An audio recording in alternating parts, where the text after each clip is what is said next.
Thank you, Augustine, and thank you for saying the name very well. Good morning, everyone. I'm very pleased and very honored to talk to you today on this occasion of the 50th anniversary of WWF in South Africa. So I come from Madagascar, as Augustine explained, and in Madagascar, we believe that the best gift that one can give at a birthday is wisdom. Often it comes in the form of a proverb, and it is intended to serve as a guide to the person for the journey to come. So, for my colleagues from WWF South Africa, I'm very humble to share you a little bit of our Malagasy wisdom. And this is the proverb for you. Walk like the chameleon, one eye looking back, and the other looking ahead. And I found the chameleon very appropriate for us in WWF. In Madagascar especially, we have more than 60 species, and they're all unique to the island. And so nature did something really wonderful with the chameleon in allowing it to look in front and behind at the same time.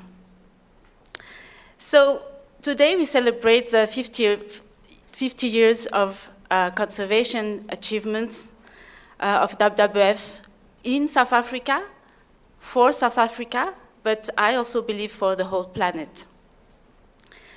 We have come a long way, and it is really a time to rejoice on our successes, the battles we have won, and the president of WWF South Africa mentioned a few really big, very impressive ones, but also to recognize all those that have fought along with us and made these successes possible. And so thank you to all of us who are here today to celebrate with WWF. I think this is the greatest achievement, and this is a real success, because it shows that throughout those 50 years, WWF in South Africa has been able to mobilize, as Pavan said, and build the constituency for nature and sustainability. So congratulations. But now let's be like the chameleon. And as we rejoice about the past, let's look into the future, what comes ahead of us. And indeed, the theme of the conference today is water, what next? So what next? So of course, we all know water is very precious for us as humans. It meets our very basic needs, but it has also played a very critical role in how societies have been built in the past, and probably also into the future. It's very important for the development of agriculture, livestock, industry, energy, transport, and many others. I don't think there are any economic activities that do not rely on water resources in a way or the other. I live in Antananarivo, the capital of Madagascar. And if you were coming to my city on a regular morning, this is what you would see. You would see long files, people queuing. Mostly they are women, but sometimes even children. And they're queuing with buckets because they are waiting to get their daily supply of water from public fountain. In Madagascar, half of the population does not have access to adequate water and sanitation. The consequences on health are disastrous. It is estimated that about 14,000 children die every year because of a disease related to poor water and sanitation. If you were still in Antananarivo, at some times of the day or the evenings, you may not be able to charge your phone or use your laptop or watch TV because we have power cuts. Last year, the National Water and Electricity Company issued a press release, and they were explaining that The main hydropower dam was affected by upstream deforestation, erosion, and sedimentation.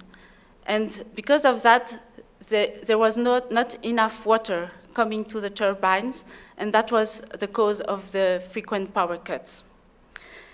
In that press release, they were calling upon the government and the authorities to take urgent action to protect the upstream forest ecosystem from the practice of slash-and-burn agriculture, from practice of fuelwood production, and from gold mining.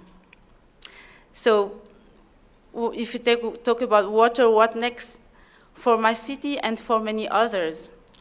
So take the example of that city of Antananarivo. Its inhabitants have grown from 200,000 in 1960 to now about 3 million.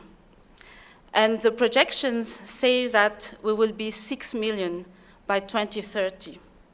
So meeting the basic need for water for the population will be a major challenge.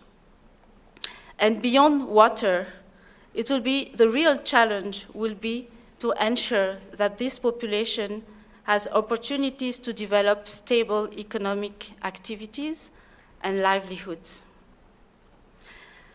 I think the case of my city, Antananarivo, is just one among many others, and especially in Africa. And I just wanted to talk a little bit more about our continent, because it is undergoing some big changes. So according to the United Nations Population Division, the population growth in Africa has continued to rise steadily over the past 10, 15 years, unlike the rest of the world. And currently we are 1.2 billion people, but we are expected to double by 2050. By then, half of all the young people on the planet that will be under the age of 18 will live in Africa, and that will be the largest working age population in the world. The continent also had very positive economic growth for many years, actually since 2000. And this has allowed the emergence of a middle class that has moved and is still moving to cities, which are often seen to offer greater economic opportunities. It is predicted that by 2050, Africa will have a higher number of people living in cities than Europe, than Latin America, and than North America. So, if we talk about what next, looking forward, the challenge for African countries will be to satisfy the needs of their burgeoning population for water, but not just water, it's also about food, about energy. The challenge will be to satisfy the requirements of the changing lifestyles from countrysides to cities, and also to be able to provide jobs for this massive youth population. And as they endeavor to do so, the challenge will also be to make sure that the people who are the poorest and the most vulnerable, and some poorest and most vulnerable on the planet, are not left behind. Indeed, today, in our rural areas, local communities often still live of subsistence farming, but they too are entitled to more sustainable livelihoods, real opportunities for prosperity for them and for their future generations. So how can Africa and African countries achieve this? I think that the first thing is to really consciously make a choice to start planning for this future right now. Everything that we decide today will have big implications for the future. And then second, I think that the right choice can only be one that puts our resource base at the center.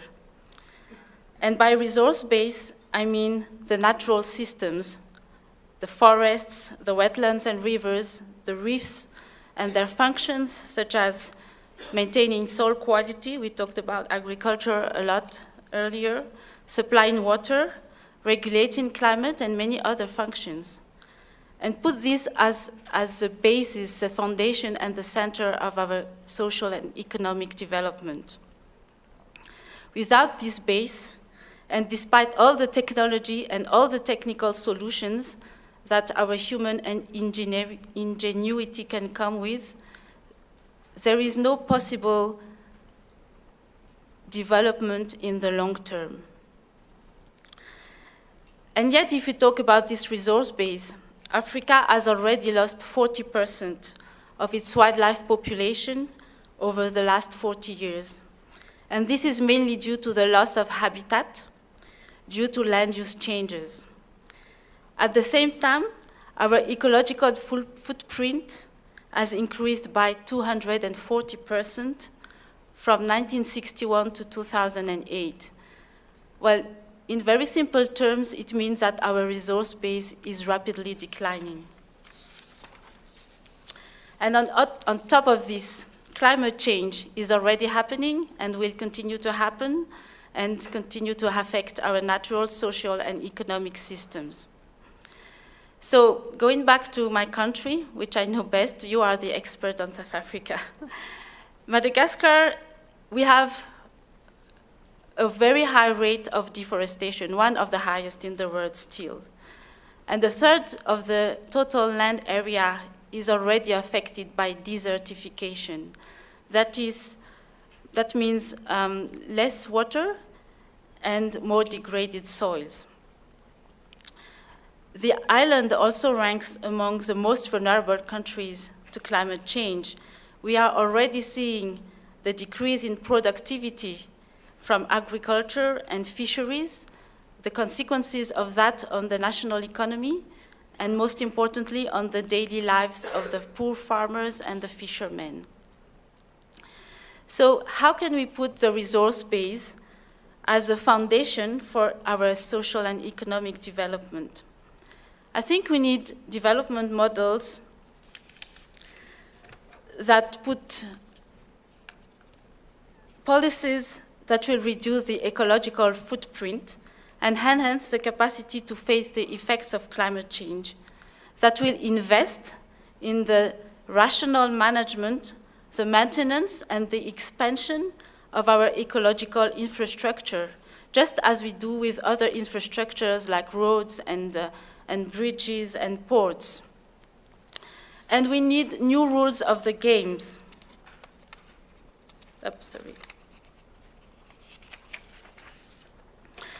And those rules need to ensure that the services provided by nature benefit not the minority but the majority, and especially those that most depend on it.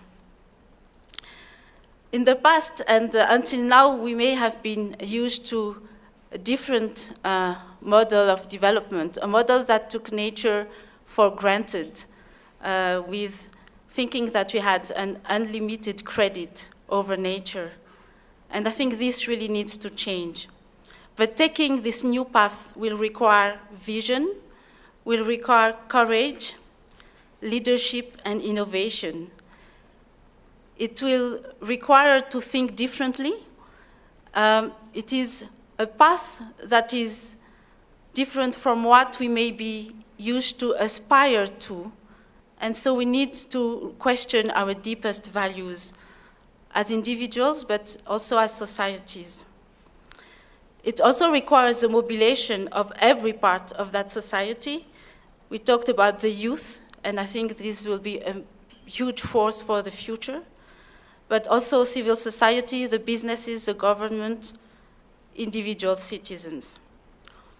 Personally, I'm really convinced that this can be done, but that we need to start now.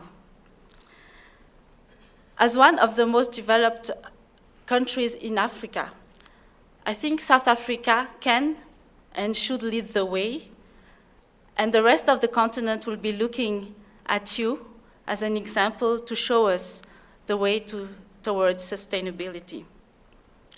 So, for my WWF colleagues in South Africa, again, congratulations on your 50th birth anniversary. And as you embark on a new journey for the next 50 years, I wish you many successes. Be bold, inspire, innovate, and this is my second gift to you for today and to us all. Do not consider the briefness of the days, but think of the length of the years. Thank you for your attention.